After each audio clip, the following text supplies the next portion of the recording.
Fisiología de la sangre. Fisiología de la sangre. Introducción. Funciones de la sangre. Composición de la sangre. Plasma sanguíneo. Células sanguíneas, elementos formes. Tipos. Características morfológicas. Funciones de las células sanguíneas. Grupos sanguíneos, sistemas ABO y RH. Hemostasia y coagulación. Fisiología de la sangre, primera parte. Introducción. La sangre es un líquido corporal de extraordinaria importancia que circula por todo el organismo a través de intrincadas redes de vasos sanguíneos, las cuales le permitan llegar hasta los sitios más remotos del mismo. Este líquido se desplaza de esta manera gracias a la actividad contráctil del corazón, el cual le impulsa como una bomba hidráulica por todo el sistema vascular. La sangre cumple con numerosas funciones que señalamos a continuación. Funciones de la sangre. Transporte de O2 desde los pulmones hacia los tejidos. Transporte de CO2 desde los tejidos hacia los pulmones. Transporte de nutrientes hacia los tejidos. Transporte de sustancias de desecho, productos del metabolismo, hacia los órganos excretores. Transporte de hormonas desde sus sitios de producción hasta sus sitios de acción. Transporte de medicamentos. Cumple un rol fundamental en los mecanismos inmunitarios, de defensa, del organismo. Interviene en el mantenimiento del equilibrio ácido-básico del organismo. Desencadena fenómenos de hemostasia y coagulación para evitar y detener las pérdidas sanguíneas. Composición de la sangre. La sangre consta de dos grandes componentes. Un componente líquido, plasma. Un componente celular, elementos formes. Plasma sanguíneo, está compuesto principalmente por agua, en la cual se encuentran disueltas proteínas plasmáticas, albúminas y globulinas. Iones diversos, NA+, K+, K2+, Mg2+, Cl, CO3, Po4H2, etc. Nutrientes, aminoácidos, glucosa, AC.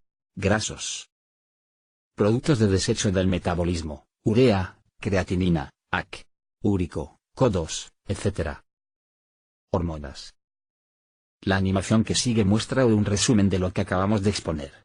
Composición de la sangre. Composición de la sangre. Elementos formes, células sanguíneas. Existen tres familias de células sanguíneas. Glóbulos rojos, eritrocitos o hematíes. Glóbulos blancos, leucocitos. Plaquetas. Neutrófilos. Basófilos. Eosinófilos. Granulocitos. Monocitos. Linfocitos B. Linfocitos T. Agranulocitos. Linfocitos. Plasma sanguíneo. Componentes del plasma sanguíneo. Agua. Aproximadamente de un 90-92% está compuesto por agua. Proteínas plasmáticas. Representan aproximadamente un 7-9% y se dividen en albúminas. Las más abundantes, representando un 60-80% de todas las proteínas plasmáticas. Entre sus funciones está la de ser las principales causantes de la presión oncótica del plasma sanguíneo, que no es más que la atracción osmótica que ejercen sobre el agua extracelular, que garantiza el retorno de poco más del 90% de este líquido al espacio intravascular, evitando así la formación de edema, exceso de agua extracelular. Igualmente, contribuyen al transporte de iones, hormonas, medicamentos, lípidos, etc. Globulinas. Son tres grandes familias, A, B y G. Las dos primeras, fabricadas en su mayoría por el hígado, cumplen funciones de transporte de iones metálicos, lípidos, vitaminas liposolubles y hormonas. Otras forman parte del sistema del complemento, unas y otro grupo integra el conjunto de los factores de la coagulación sanguínea. Las últimas son los anticuerpos, producidos por las células plasmáticas, los cuales nos brindan inmunidad humoral. Plasma sanguíneo. Componentes del plasma sanguíneo, continuación. Electrolitos. Contiene numerosos iones, entre los más significativos encontramos Na+, K2+, K+, Mg2+, Cl, CO3, Po4H2, SO4H, NH4+, etc. El NAMAS y el CAMAS son fundamentales en el mecanismo de excitabilidad de las membranas celulares y por tanto vitales para el funcionamiento del tejido nervioso, muscular, esquelético y cardíaco. El K2+ para la contracción y excitabilidad, tanto de los tejidos musculares esquelético, como cardíaco, para el mecanismo de la coagulación sanguínea y la activación de gran número de enzimas intracelulares. El Mg2+ que interviene en la contracción muscular también y activación de algunas enzimas. El Cl que acompaña a muchas sales y los iones CO3, PO4H2, SO4H y NH4+ que intervienen en el mantenimiento del equilibrio ácido básico del organismo. Nutrientes y otros metabolitos.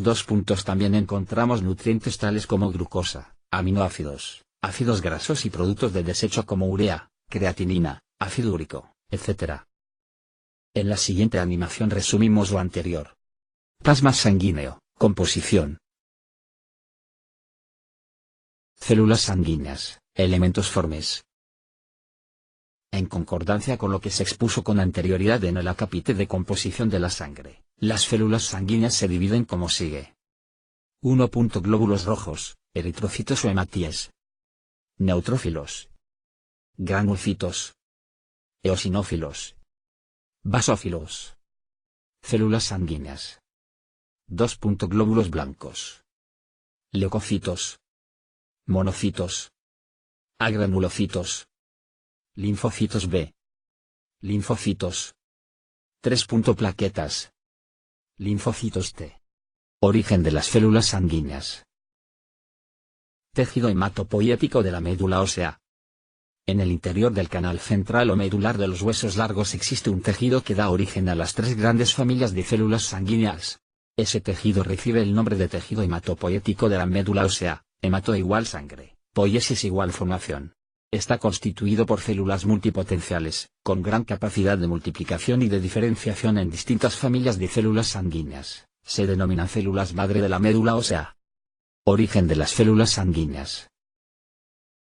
Por tanto encontraremos células madres de la médula ósea que se diferenciarán en células progenitoras, mieloides, algunas de las cuales se especializarán en dar origen a eritrocitos y otras que se especializarán en producir los distintos tipos de leucocitos granulocitos, una por cada variedad, así como las plaquetas. También habrá células madre que se diferenciarán en células progenitoras linfoides que originarán las distintas familias de linfocitos. Origen de las células sanguíneas.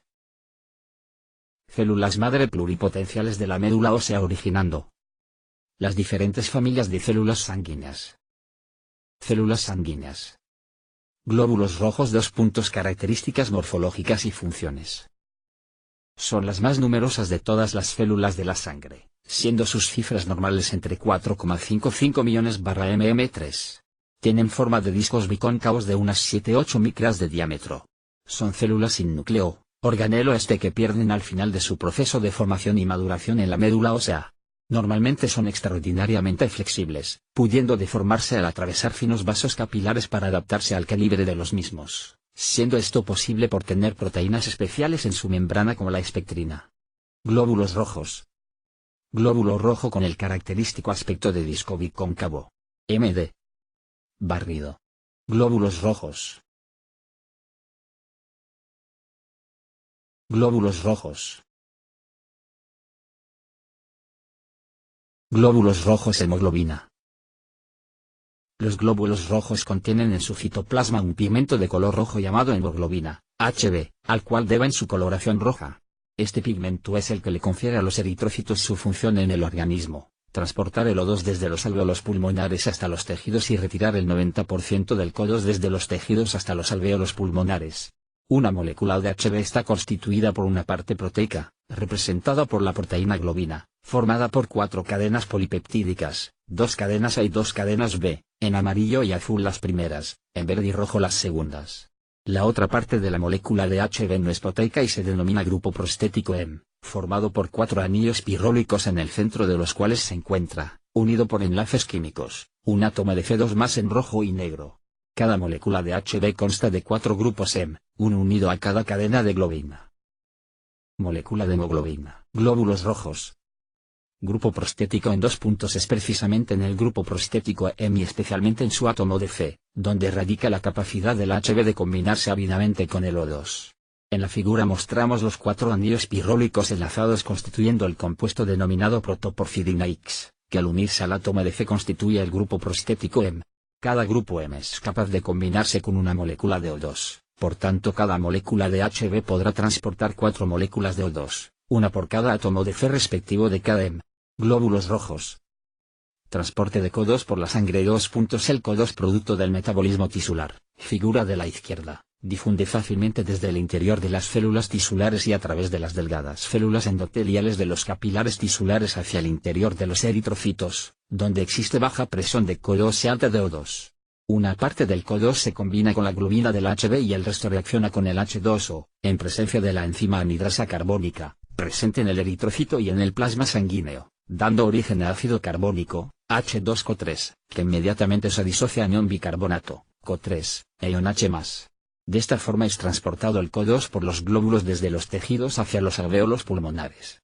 En los capilares pulmonares, figura de la derecha, la situación de presiones es a la inversa de lo que existe en los tejidos. Los alvéolos tienen baja presión de CO2 y por tanto se libera todo el CO2 combinado con la Hb del eritrocito. Además, el ion CO3 del plasma penetra en el eritrocito, se combina con el H+ y vuelve a formarse H2CO3 que al disociarse inmediatamente, libera CO2 y H2O, difundiendo el CO2 desde el interior del eritrocito al alvéolo. Glóbulos rojos. Estructura y funciones de la Hb. Glóbulos rojos. Estructura y funciones de la Hb. Glóbulos rojos. Intercambios gaseosos. Glóbulos rojos. Formación y maduración de eritrocitos. Los glóbulos rojos se forman en el tejido hematopoético de la médula ósea, como ya se mencionó, a partir de células madres mieloides especializadas.